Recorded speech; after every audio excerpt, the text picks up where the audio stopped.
3వ అధ్యాయం మొదటి వచనం చదువుకుందాం. కీర్తన గ్రంథం 103వ అధ్యాయం.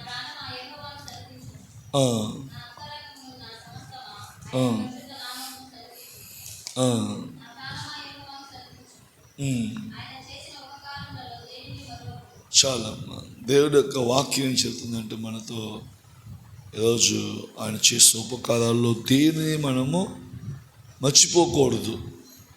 దేవుడికి ఏం కావాలో తెలుసా? ఆయన చేసిన అద్భుత కార్యాలు మనం మర్చిపోకూడదు. చాలా అద్భుతాలు, చాలా ఆశ్చర్య కార్యాలు గడిచిన సంవత్సరం అంతా దేవుడు మన జీవితంలో చేశారు. అందుకని ఏమన్నారంటే, ఆయన చేసిన ఉపకారంలో దేనిని మర్చిపోమాకండి. ఆయన నమ్ముకొని ఆయన వద్దకు వచ్చాం. ఈరోజు మీలో కొంతమంది రక్షణ పొందారు, బాప్తిసం తీసుకున్నారు. ఇంకా కొంతమంది బాప్తిసం తీసుకోవాలి, ప్రభువుని హృదయంలో చేర్చుకోవాలి. ప్రభు రాజ్య సంబంధులుగా మనం దేవుడి కొరకు ఉపయోగపడాలి. దేవుడే మనల్ని కనికరిస్తున్నారు. దేవుడే మన మీద కృప చూపాడు. దేవుడే మన మీద దయ చూపించారు. దేవుడే మన మీద జాడు చేసుకున్నారు. మనం ఆయన సన్నిధిలో ఏం చేయాలంటే, దేవా, నువ్వు చేసిన కార్యాల్లో దేనిని నేను మర్చిపోకూడదు.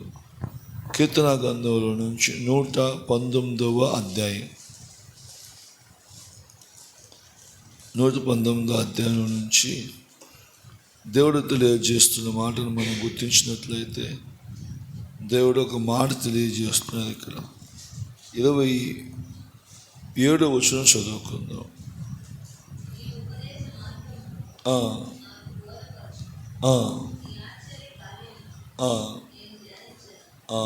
మనము దేవుడి ఉపకారాలు మర్చిపోకుండా ఏం చేయాలంట అమ్మా?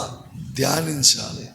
దేవా, నాకు ఎంత గొప్ప కార్యం చేస్తావు, ఎన్నో మేలు చేస్తావు, ఎన్నో అద్భుత కార్యాలు చేస్తావు నా జీవితంలో అని ఆయన చేసిన ఆశ్చర్య కార్యాలు మనము రోజు ధ్యానించాలి. ఎందుకంటే యేసయ్య తప్ప మనకి ఈ లోకంలో ఎవరు అద్భుత కార్యాలు చేయలేదు, మేలు చేయలేదు, ఉపకారం చేయలేదు. మనుషుల వల్ల కాదు, సాధ్యం కాదు. మేలు చేయటం మనుషు వల్ల కాదు, ఉపకారం చేయటం మనుషు వల్ల కాదు, ఆశ్చర్య కార్యాలు చేయటం మనుషుల వల్ల కాదు. దేవుడే చేయిస్తాడు, దేవుడే అద్భుత కార్యాలు చేస్తారు మన జీవితంలో. అందుకని మనము దేవుడి పాదాలు పట్టుకొని, అయ్యా, నీవే మాకు అద్భుత కార్యాలు చేసావని మనము దేవుడిని మనసారా హృదయపూర్వకంగా ధ్యానించాలి. దేవుడి కార్యాలు మనం ధ్యానించాలి. దేవుడు వల్ల ఈ యొక్క మేలు దేవుడు జరిగించారు. దేవుడు నాకు ఉపకారం చేశారు, అద్భుత కార్యం చేశారు అని మనము ప్రభు పాదాలు పట్టుకొని ప్రభు వద్దకు వచ్చి దేవుడిని మనము స్తుతించాలి. మర్చిపోకూడదు. దేవుడు చేసిన అద్భుతాలు, ఆశ్చర్య కార్యాలు మర్చిపోకూడదు. దేవుడు ఇచ్చిన స్థితి బట్టి దేవుడిని మనం స్తుతించాలి. దేవుడిచ్చిన స్థితి ఇది, యేసయ్య ఇచ్చిన స్థితి మనకి. ఈ స్థితిని బట్టి దేవుడిని మనం స్తుతించాలి. 2023 సంవత్సరం ఎలాంటి స్థితిలో ఉన్నాం, 2024 ఎలాగా దేవుడు మనల్ని దీవించారు.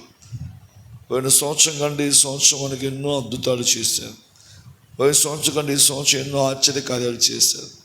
పోయిన సంవత్సరం కంటే ఈ సంవత్సరం ఎన్నో గొప్ప కార్యాలు చేశారు మన జీవితంలో. అందుని బట్టి మన ప్రభువుని ఎంతగానో ఘనముగా, మహిమకరంగా స్తుతించాలి. కన్నీళ్లతో స్తుతించాలి. దేవుడి పాదాలు పట్టుకొని ప్రాధీపడాలి. ప్రభు వద్దకు వచ్చి దేవుడిని బతిమాలుకోవాలి. చూడండి, సమూయేలు 2వ గ్రంథంలో నుంచి 7వ అధ్యాయం దేవుడి యొక్క వాక్యం తెలియజేయబడుతున్న మాటను చూద్దామా? తల్లి, చెల్లి, తమ్ముడు, అన్న, సమూయేలు 2వ గ్రంథంలో నుంచి 7వ అధ్యాయం 18వ వచనం చదువుకుందామా? 18వ వచనం.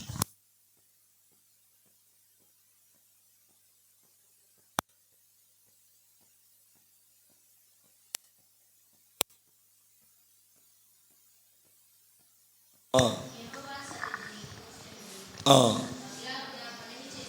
ఆ,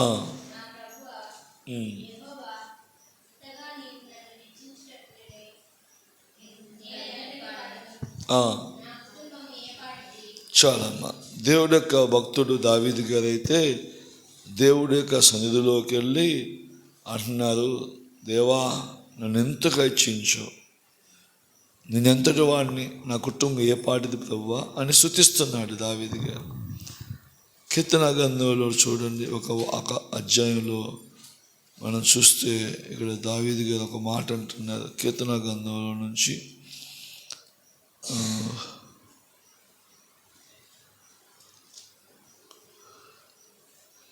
దేవుడి యొక్క వాక్యాన్ని మనం గుర్తించినట్లయితే ఆయనే మన ఆధారభూతుడు, ఆయనే మనకిచ్చిన జీవితాన్ని ఇచ్చిన ఆది సంభూతుడు. ఆయన చెబుతున్న మాట 146వ అధ్యాయం కీర్తన గ్రంథం మొదటి వచనం చదువుకుందామా? కీర్తన గ్రంథం 146వ అధ్యాయం మొదటి వచనం. అమ్మ, యెహోవాను స్తుతించడి నా ప్రాణమా, యెహోవాను స్తుతించండి. ఏంటందమ్మా? జీవిత కాలమంతయు. అది అంటే దేవుడు ఉపకారాలు మర్చిపోకుండా మనం దేవుణ్ణి స్తుతించాలి. ఉపకారాలు మర్చిపోకుండా దేవుడి ఉపకారాలు ధ్యానించాలి. ఉపకారాలు మర్చిపోకుండా దేవుణ్ణి స్తుతించాలి. అందుకనే నా ప్రాణమా యెహోవా చేసే ఉపకారం దేనిని మర్చిపోవద్దు. అవన్నీ మనం జ్ఞాపకం చేసుకొని, దేవా నీకు అసాధ్యమైనది లేదు ప్రభువా అని దేవుణ్ణి స్తుతించాలి. ఈ సంవత్సరం మీ కుటుంబంలో ఏ అద్భుతం చేశాడో దేవుడు? వివాహం చేశాడా? అప్పులు తీసేశాడా? అనారోగ్యం కంట్రోల్ చేశాడా? కుటుంబంలో మీరు అనుకున్నవి కొనుక్కునేలాగా సహాయం చేశాడా? కన్నీళ్ళు తుడిచాడా? మీ పనిలో జీతం పెంచాడా? మీరు అంత ముందు కంటే ఎక్కువ గేదెలు కొనుక్కున్నారా? ఈ సంవత్సరం కొత్త వాహనం కొనుక్కున్నారా? ఈ సంవత్సరం దేవుడు మీ కుటుంబంలో సంతానం ఇచ్చాడా? ఏం చేశాడో మరి దేవుడికి మీకు బాగా తెలుసు. అందుకే మీరేం చేయాలంటే జీవితకాలం అంతా నేను యెహోవాను స్తుతించుదను. దేవుడు భక్తుడు ప్రార్థన చేస్తున్న ప్రార్థన, జీవితకాలం అంతా నేను యెహోవాను స్తుతిస్తాను, ఆయన చేసిన ఉపకారాలు మర్చిపోను. దావీదు గారు గొర్రెలు కాసుకుని ఆయన దేవుడు జ్ఞాపకం చేసుకుంటే, దావీదు గారు మందిరంలోకి వెళ్ళి రాజు దేవుడు మందిరంలో ప్రవేశించి ఏమని ప్రార్థన చేస్తున్నాడంటే, దేవా నన్ను ఇంతగా ఇచ్చించు, నా కుటుంబాన్ని ఇంతగా ఇచ్చించు, నేను ఏ పాటి వాడిని, నా కుటుంబం ఏ పాటిది ప్రభువా, నీ ముందు నిత్యము నా కుటుంబం నీ సన్నిధిలో ఉండాలి ప్రభువా అని దేవుడిని స్తుతిస్తున్నాడు దావీదు గారు. ఆశ్చర్య కార్యాలు ధ్యానించాలి. మనం కృంగిపోకూడదు, దిగులు పడకూడదు, చింతించకూడదు, నిరాశ చెందకూడదు. నా కష్టాలు ఎప్పుడు పోతాయో అర్థం కావట్లా అని వ్యాధం చెందకూడదు. దేవుడు నీ ప్రార్థన ఆలకిస్తాడు, నీ కన్నీళ్ళు తుడుస్తాడు, నీ సమస్యలు పరిష్కారం చేస్తాడు, నీకు దుఃఖాన్ని తొలగిస్తాడు, వ్యాధుల్లోంచి విడిపిస్తాడు, అద్భుత కార్యాలు, మహిమ కార్యాలు, ఆశ్చర్యకార్యాలు చేస్తాడు. మీరు దేవుడు సంఘానికి రావటం వల్ల ఎన్నో గొప్ప మేలు పొందుకున్నారు. దేవుడు యొక్క గొప్పతో ప్రతి సంవత్సరం ఆదివారం సాయంత్రం ఆరాధన, ప్రతి నెలలో కూడా ఈ సంవత్సరం అంతా ఆదివారం పూట దేవుడు కృపతో ఉన్నతమైన ఆరాధన జరిగించారు. ప్రతి నెల ఈ సంవత్సరం అంతా కూడా దేవుడు గురువారం పూట కూడిక జరిగేలాగా దేవుడు సహాయం చేశారు. అలాగే మన మధ్యలోకి దేవుని దైవజనులు వచ్చి, దాదాచన్న గారు పాస్టర్ గారు వచ్చి, దైవజనురాలు గారు వచ్చి ఎన్నోసార్లు మనల్ని బలపరచడానికి ప్రత్యేక ప్రార్థనా కూడిక ఏర్పాటు చేసి దేవుడు గొప్ప అద్భుత కార్యాలు, మహిమ కార్యాలు, ఆశ్చర్యకార్యాలు చేశారు. ఈ సంవత్సరం కంటే వచ్చే సంవత్సరం ఇంకా బలంగా దేవుడు సంఘంలో ఇక్కడ ప్రార్థన జరగాలి. ఇంకంటే ఎక్కువ మనం దేవుడు సంఘంలో మందిరంలో సమయం గడపాలి. ఇంకా ఎక్కువసేపు మీరు పొద్దున కానీ, మధ్యాహ్నం కానీ, సాయంత్రం కానీ చర్చిలోకి వచ్చి ప్రార్థన చేసుకోవాలి. మీకు అవకాశం ఉంటే సోమవారం నుంచి ఆదివారం దాకా ఎప్పుడైతే మీకు అవకాశం ఉంటుందో అప్పుడు సంఘంలోకి వచ్చి కన్నీరు కాచి దేవా నా కుటుంబంలో ఎన్నో అద్భుతాలు చేస్తున్న కొందనాలు, ఆచకాలు చేస్తున్న కొందనాలు, మేలు చేస్తున్న కొందనాలు.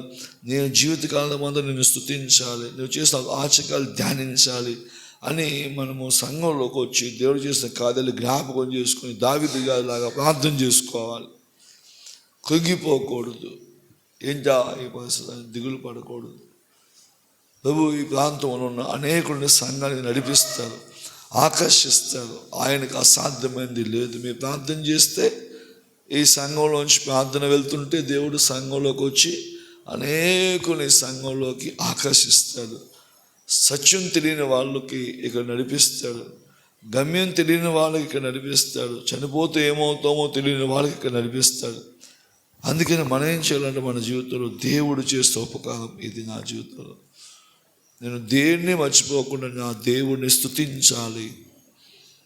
దేవా నాకు ఈ సంవత్సరం ఎన్ని అద్భుతాలు చేస్తాను ఆయన, నేను ధ్యానించాలి, తను మీ ఆశ్చర్య కార్యాలు ధ్యానించాలి అని మనము దావీదు గారు దేవుడు సంఘంలోకి వెళ్ళిన దావీదు గారు ప్రభు పాదాలు పట్టుకొని కన్నీళ్ళు కాలుస్తూ ప్రార్థన చేస్తున్నారు, బతిమాలుకుంటున్నారు, ప్రాధీపడుతున్నారు. అలా మన జీవితంలో కూడా మనము దేవుడు చేసే కార్యాలు దేనిని మర్చిపోకూడదు. ఎన్ని అద్భుత కార్యాలు చేశారు అవన్నీ మనం జ్ఞాపకం చేసుకొని దేవాది దేవుణ్ణి మనసారా హృదయపూర్వకంగా స్తుతించాలి.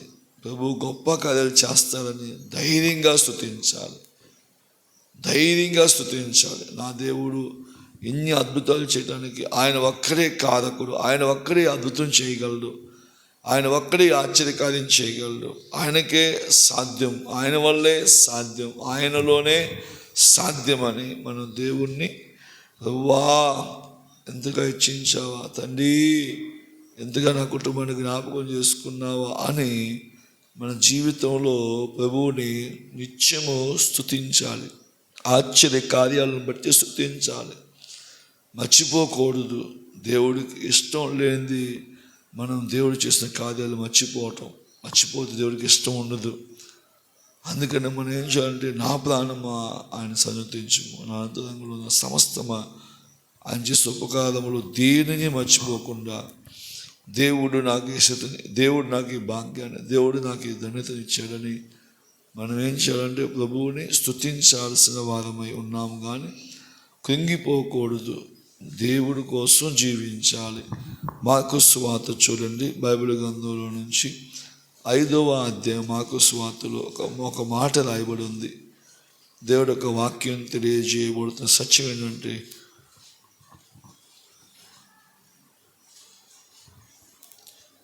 5వ అధ్యాయంలో నుంచి 17వ వచనం చదువుకున్నాను, 16, 18 వచనం అమ్మ.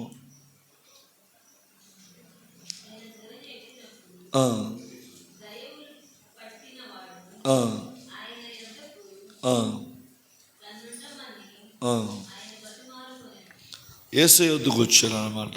ఈ గెరాసిన ప్రాంతంలో దెయ్యాలు పట్టిన వ్యక్తి ఏం చేశాడంట, యేసయ్య వాడెక్కితే యేసయ్య పైకి వచ్చేసా, నన్ను కూడా నీతో పాటు ఉండనివ్వు తండ్రి, నేను కూడా నీతో పాటు వచ్చేస్తానయ్యా, నన్ను బతికించావు, బాగు చేసావు, స్వస్థపరిచావు, నేను సమాధిలో ఉంటే నన్ను అందరూ వదిలిస్తే నువ్వు వదలకుండా ఎత్తుకుండా వచ్చావు, నన్ను దెయ్యాన్ని చూడిపించావు, ఎవరి వల్ల సాధ్యం కానీ నన్ను నీవే దెయ్యాన్ని చూడిపించావు, కాబట్టి నన్ను నీతో ఉండనివ్వు తండ్రి, నీతో పాటు వచ్చేస్తానయ్యా అంటే అప్పుడు యేసయ్య ఉన్నారమ్మా. చూడండి 19 వచ్చును.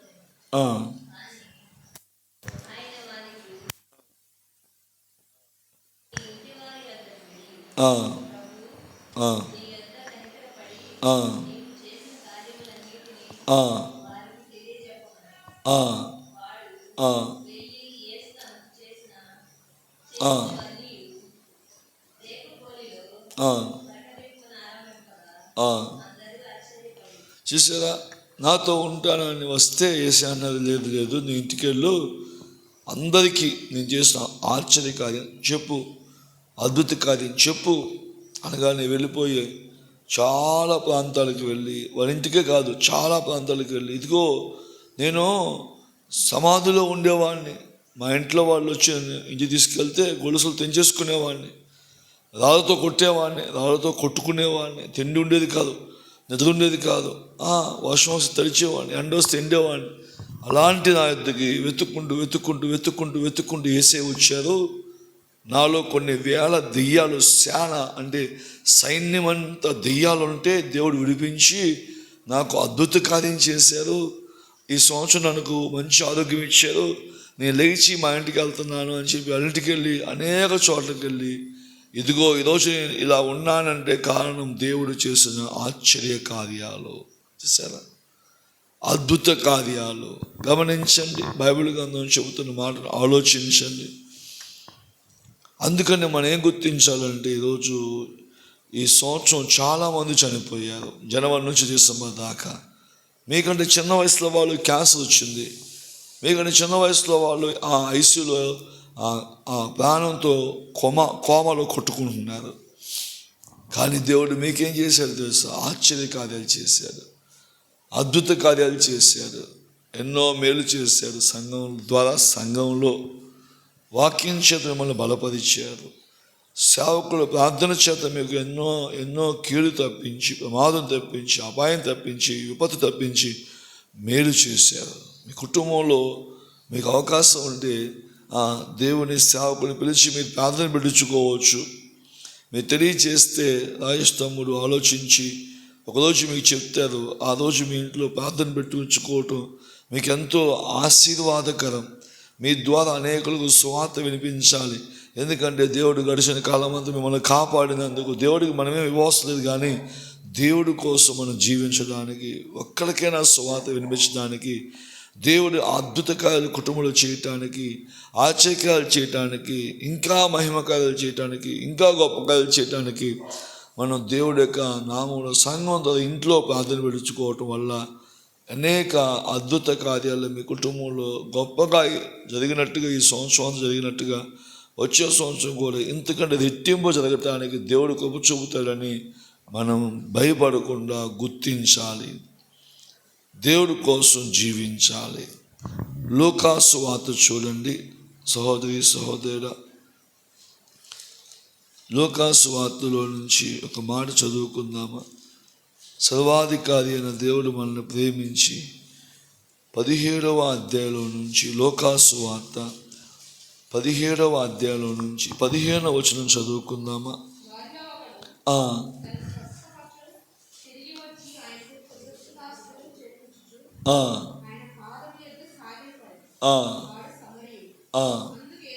అందుకు యేసు 10 మందికి స్వస్థత వచ్చింది కదా, మిగతా 9 మంది ఎక్కడ?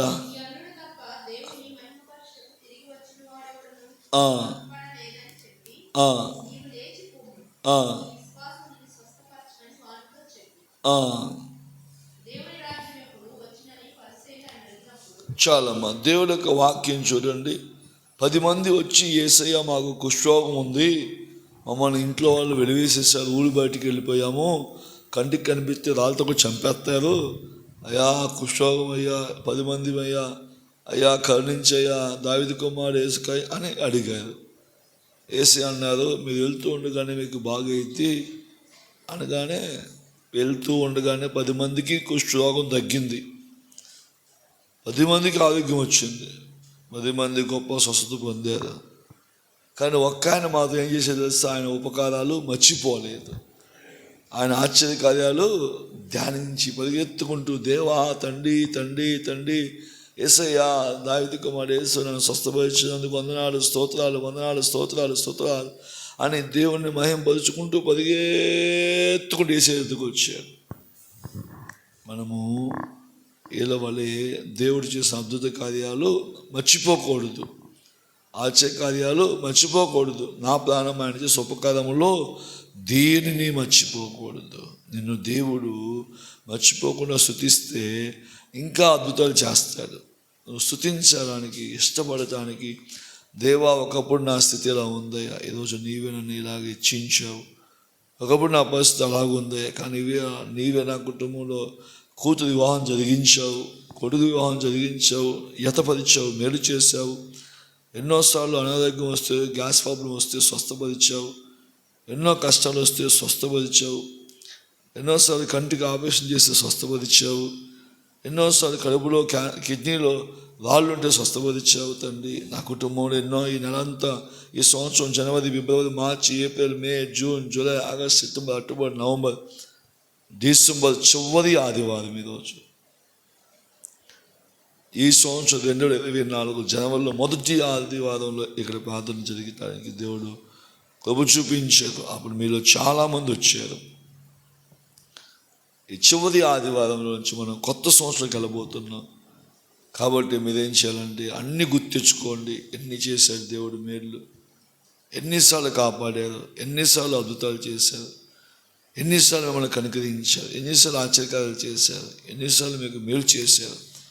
ఆయన చేసే ఉపకారంలో దేనిని మర్చిపోకుండా దేవుడి వద్దకు వచ్చి, దేవాన్ని అంతటి వాడిని నా కుటుంబం ఏ పాటిది అని దేవుడిని స్తుతించాలి. మనం దేవుడిని స్తుతించడం మానేయకూడదు, మర్చిపోకూడదు, స్తుతించాలి. దేవుడిని ఘనపరచాలి, దేవుడిని మహిమపరచాలి. దేవుడు మన జీవితం పట్ల ఎన్నో అద్భుతాలు, ఆశ్చర్యకార్యాలు, మహిమ కార్యాలు చేశారు.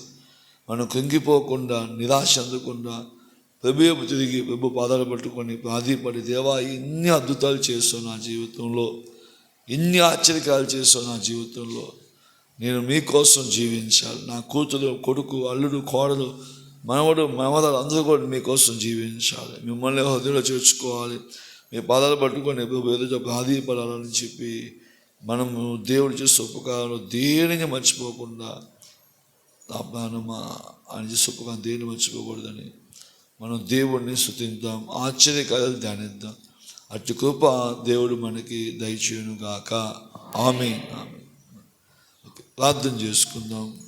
అందరి కళ్ళు మూసుకోగలిగితే కళ్ళు మూసుకొని అంశం గురించి అడుగుతారా? వాక్యం నీతో మాట్లాడినాడు ఆ దేవుడు, అయితే దేవుడికి ప్రార్థన చేస్తారా? చెల్లి కన్నీళ్ళు కాచి ప్రార్థన చేస్తారా? మీరు ఎంతమంది రక్షణ పొందారు? ఎంతమందికి వాక్యం అర్థమైంది? ఎంతమంది వాక్యం చదివారు ఈరోజు? ఎంతమంది ప్రార్థన చేసుకున్నారు? మోకాళ్ళ ప్రార్థన. ఎంతమంది ప్రభువును స్తుతించారు మీ నాలికతో? ఆలోచించండి. అద్భుతాలు చేసే దేవుడు మనం నమ్ముకున్నాం. కృంగిపోకుండా పరిశుద్ధాత్మ కార్యాలు దేవా జరిగించు, ఆశ్చర్యకాలు జరిగించు తండ్రి. నా జీవితంలో నీవే నా భర్తను కాపాడు, నా అల్లుని కాపాడు, నా కూతురుని కాపాడు, నా కోడని కాపాడు, నా కొడుకుని కాపాడు, నా కుటుంబాన్ని ఇంతకాలం కాపాడు తండ్రి. రాబోయే రోజుల్లో కూడా జ్ఞాపకం చేసుకో తండ్రి. ప్రతి ఆదివారం నమ్మకంగా నన్ను నడిపించిన ఆయన, సాయంత్రం ఆరాధనకి, ప్రతి గురువారం సాయంత్రం స్కూల్కి నన్ను నమ్మకం నడిపించిన ఆయన, నన్ను క్షమించాయ. నన్ను జ్ఞాపకం చేసుకోతాను, నా బిడ్డలకు జ్ఞాపకం చేసుకోతాను, నా కుటుంబానికి జ్ఞాపకం చేసుకోతాను. అయ్యా మీ చేసే ఉపకారాలు దేన్ని మర్చిపోకూడదు. అయ్యా నేను చేసే మేలు ఏది మర్చిపోకూడదు. ధ్యానించాలి మీ ఆశ్చర్య కార్యాలు తండ్రి. నీకే సమస్తము సాధ్యమయ్యా. దేవా ఈ ప్రాంతాన్ని కనికరించండి, ప్రజలను దీవించండి. సంవత్సరం అయిపోయింది ప్రభువా, అనేక నూతన కుటుంబాలు కావాలి తండ్రి. అనేక నూతన కుటుంబాలు నడిపించుతండి.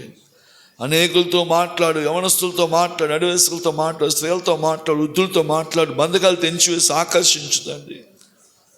కొంచెమే సమయం ముందు తండ్రి అక్కడ సమీపిస్తుంది. సిద్ధపరిచిన రాజ్యానికి క్షమించి బలమైన ఆత్మతో అభిషేకించుతండి.